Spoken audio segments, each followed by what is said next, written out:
उत्तर प्रदेश के रामपुर की गांधी समाधि पर मनाई गई बापू की जयंती। हमारे देश में स्वतंत्रता दिवस, गणतंत्र दिवस के साथ ही गांधी जयंती को भी राष्ट्रीय पर्व के रूप में मनाया जाता है और रविवार को दिल्ली स्थित राजघाट की गांधी समाधि की तरह ही पहचान रखने वाली रामपुर की गांधी समाधि पर बापू की जयंती के अवसर पर सांसद घनश्याम सिंह लोधी की अगुवाई में कार्यक्रम का आयोजन किया गया।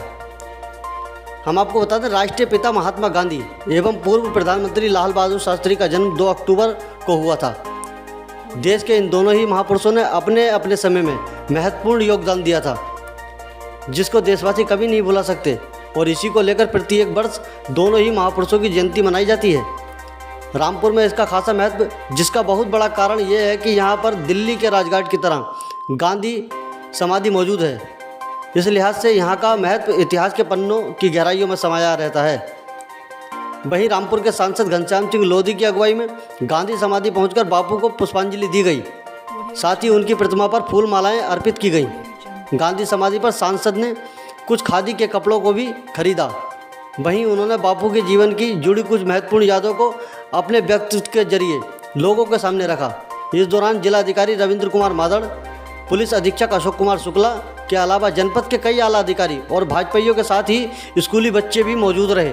माता की जय के साथ सभी यहाँ पर पधारे हुए आला अधिकारी गणों का हार्दिक अभिनंदन, स्वागत। भारत माता की। जी हाँ, तो हम चर्चा कर रहे थे कि हमारा देश आत्मनिर्भरता की ओर किस प्रकार बढ़ेगा। तो बिल्कुल पूज्य राष्ट्रपिता महात्मा गांधी जी के जो आदर्श थे, उनके जो विचार थे, उनके विचारों की प्रासंगिकता आज भी उतनी ही है जितनी पूर्व में थी। यदि हम स्वदेशी को बढ़ावा देंगे, जरा सा विवाद होता है तो जरा सी बात पर हम शस्त्र उठा लेते हैं, हाथों में हानि पहुंचाते हैं। ये बिल्कुल वैसा ही, घर में कोई विवाद हो और अपने घर की आप सामान को फूंक दे, आग लगा दें, तो क्या कभी वो घर आगे बढ़ पाएगा? वो घर कदापि आगे नहीं बढ़ पाएगा। जब हम एक देश में, एक ऐसे देश में रह रहे थे जब हमारा, और उस समय इस समय हमारे पास अपना खुद का संविधान है जिस पर हमें पूरा भरोसा है, तो क्यों हम छोटे छोटे विवादों के लिए शस्त्र उठा लेते हैं, हाथों में हथियार उठा लेते हैं, आग लगा देते हैं सरकारी संपत्ति को।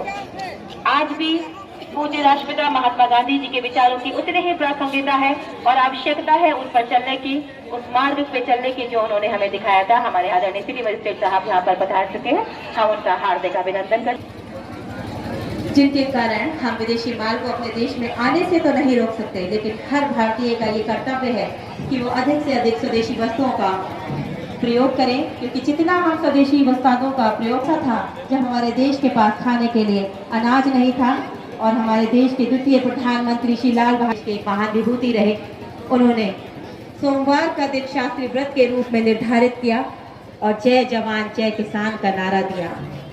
वो अपने, जब हमारे देश में ऐसी महान विभूतियां रही हैं, तो आज जब हम आज़ादी के 75 वर्ष पूर्ण कर चुके हैं,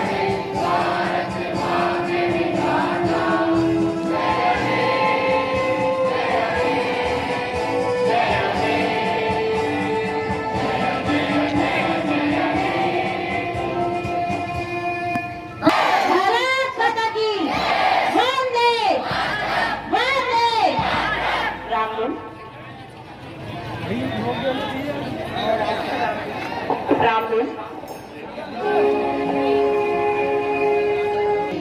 पावन सीताराम रघुपति राघव राजा राम पतित पावन सीताराम मज प्यारी तू सीताराम राजा राम पतित पावन सीताराम। गांधी जयंती क्या कहेंगे? आज 2 अक्टूबर है और पूरा देश गांधी जयंती मना रहा है। मैं सिर्फ ये संदेश देना चाहता हूँ कि जो हमारे गांधी जी के जो आदर्श हैं, विचार हैं, उन्हें आगे बढ़ाने के लिए हमारे युवा आगे बढ़ें और हमारे देश को आगे बढ़ाएं। अभी हमने देखा आपने चरखा भी चलाया गांधी जी वाला और खादी या कुछ सामान भी खरीदा। चरखा ये तो हमारे देश की एक परंपरा है और हमारा देश का एक चरखे को लेकर जो सूत बनाते थे, है ना, तो हमारा जो प्रोडक्ट था जो बनता था, पहले कपड़ा बनता था, इसी से जो सूट बनाते थे उससे बनता था पहले। देखिए आज तो बड़े बड़े मिल लग गए, लेकिन ये पुराना हमारा जो है ये जैसे कहे मशीन जिसे कहे हुए मशीन हुआ करती थी, इससे सूट बनता था, इससे कपड़ा बनता था। आज कुछ खरीदा भी आपने? हाँ, मैंने एक गमछा खरीदा है और कुछ रुमाल खरीदे हैं, कपड़ा खरीदा है। मैं चाहता हूँ सब लोग स्वदेशी पहने और स्वदेशी अपनाएं। कार्यकर्ताओं को रुमाल वगैरह दिलाया, अपने पेमेंट जो है अपने पास से की है? कार्यकर्ताओं ने सबने अपना अपना रुमाल लिया, मैं क्या दिलाऊंगा? पेमेंट तो आपने करी है? नहीं, मैंने कोई पेमेंट नहीं करी, सबने अपनी अपनी